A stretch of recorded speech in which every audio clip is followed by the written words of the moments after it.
yang seperti ini ya, sama yang nah ini namanya cervic brush.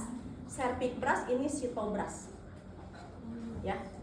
Nah cytobrush ini cervic ini cervic brush ya, itu yang harus kita lihat.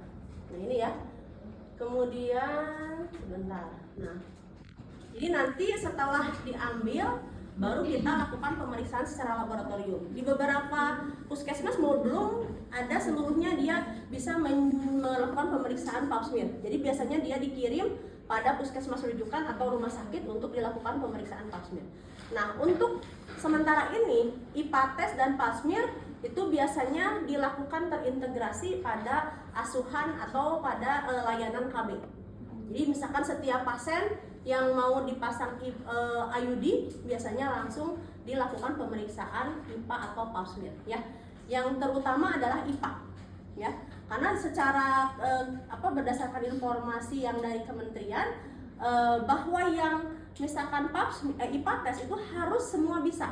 Bidan, perawat itu seluruh layanan kesehatan harus mampu melakukan pemeriksaan IPA.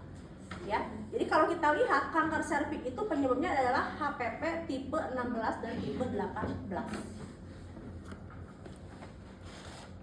Kita lihat ya.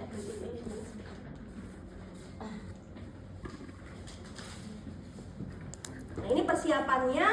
Jadi pastikan ya pada saat kita melakukan pemeriksaan pap smear, pastikan dia ini ya, pastikan dilakukan setelah minimal 2 minggu menstruasi ya, karena di situ kenapa? Karena pada saat misalkan dia dilakukan pada saat misalkan hormonalnya tinggi dan sebagainya itu akan mempengaruhi ya nanti hasilnya.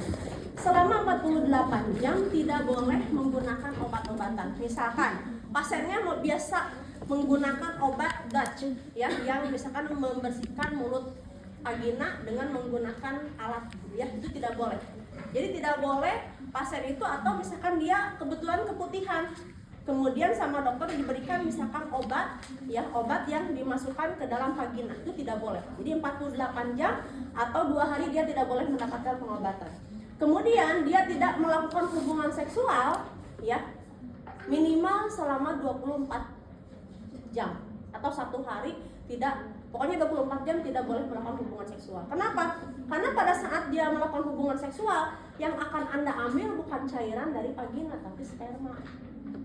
Iya kan, sperma itu tidak langsung keluar ya. Ya, itu ya. Jadi ini yang harus kita siapkan sebelum pasien untuk dilakukan pemeriksaan di pap smear. Nah, ini ya, kita sampaikan kepada pasien apa yang akan dilakukan, kemudian tujuan pap smear ya. Kemudian ini ya, Anda harus diperhatikan sensitivitas dan spesifikitas terkait dengan pemeriksaan pap smear ini. Jadi ini sensitivitas itu kelompok wanita dengan tes positif di antara yang sakit.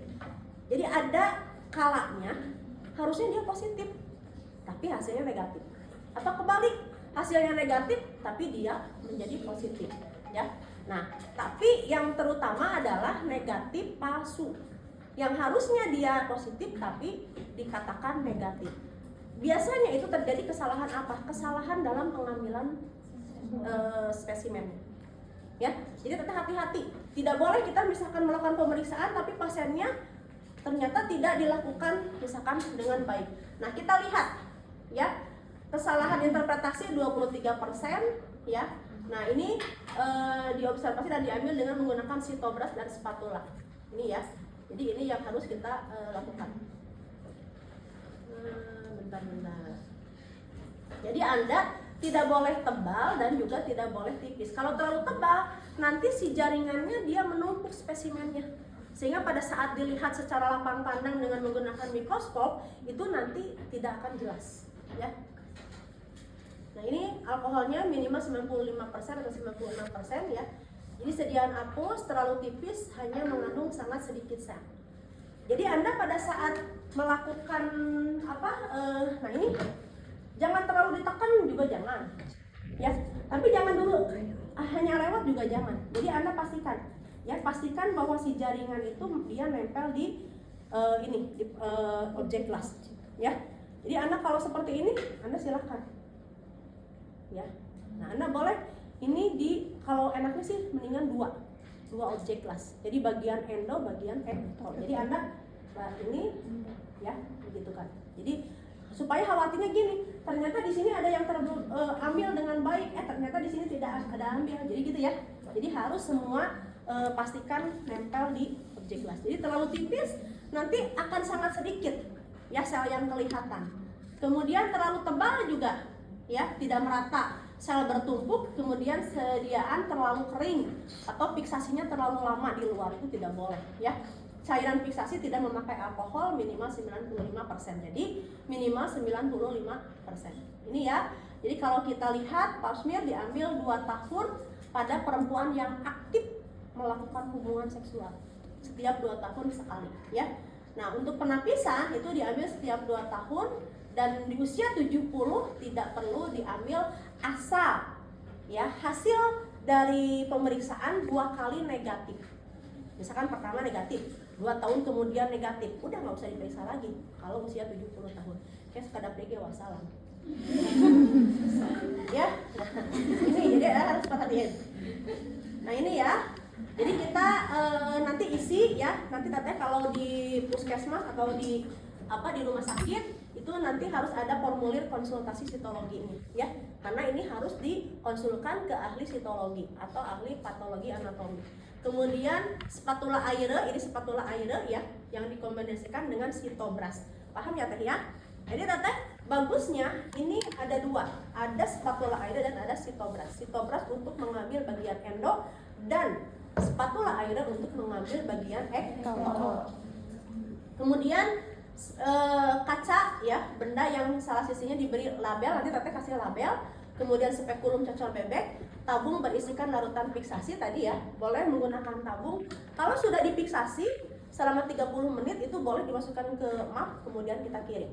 Bukan map amplop ya, masukkan ke amplop dikirim. Atau mau airnya dibuang, tutup boleh. Misalkan gini, ini hari ini misalkan dibuka nih pemeriksaan pap smear, udah semua direndam kurang lebih dalam 30 menit, airnya dibuang, nanti kita kirim, itu biasanya difiksasi. Ya, jadi si alatnya sudah di sini, itu boleh. Atau boleh dimasukkan ke dalam amplop. Ya, itu terserah, nanti Anda bisa lihat. Nah, ini ya pengambilan sediaan. Isi formulir ini harus dipastikan ya. Nah, ini coba dilihat. Ya, teteh pastiin tadi disampaikan. Kalau misalkan ibunya maaf gitu grande multi, kemudian agak besar badannya, kita menggunakan yang agak besar ini ya. Tapi kalau primi gravida misalkan baru melahirkan 1 kali, Anda pakai yang kecil karena itu sakit. Nah, ini caranya begitu ya. Nah, ini yang panjangnya masuk ke dalam ya teh. Yang panjangnya masuk ke dalam, kemudian kita putar 360 derajat. Jangan setengah, tapi putar seluruhnya. Ya, boleh nggak Bu putar 2 kalinya? Tenang, tapi harus diputar terus. Ya, jadi Anda harus gentle diputarnya, jangan terlalu lemah dan juga jangan terlalu kuat. Ya, nah itu kita lakukan pemutaran atau pengambilan sampel. Mana lagi? Nah, ini yang namanya sitobras. Nah, gini ya teh ya.